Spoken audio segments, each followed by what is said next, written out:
Ukhetho likazwelonke selusemome. Kepha kubonakala sengathi intsha izimisele ngokubamba iqhaza okhethweni. Akukho important because akunalishintsho still kunetinto letindakalako njengalo letinto double shading nanhlanu still kuyanza.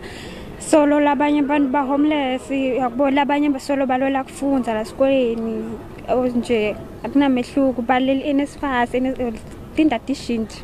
There's a lot of corruption that's happening, and as youth we are not like entertaining to those things, so we want to fight. So I want to just to choose a best or politics lengasimela because now we are failing.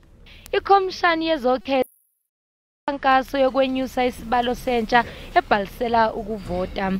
Sibonile kakhulu kunamba yethu njengoba sibuka cishe sina 35% ye youth ku the whole country. So siyiMpumalanga asinabo labaningi kakhulu ku youth lababhalisele ukuvota. Ngingabekisa ukuthi mhlambe sihleli la kubo 15%.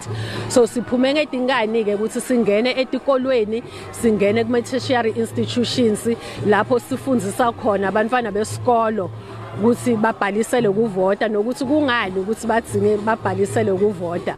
Kubona bonke sebevumelekile ukuthi bengangenela ukhetho kunxuswa ukuba babhalisele kusenesikhathi.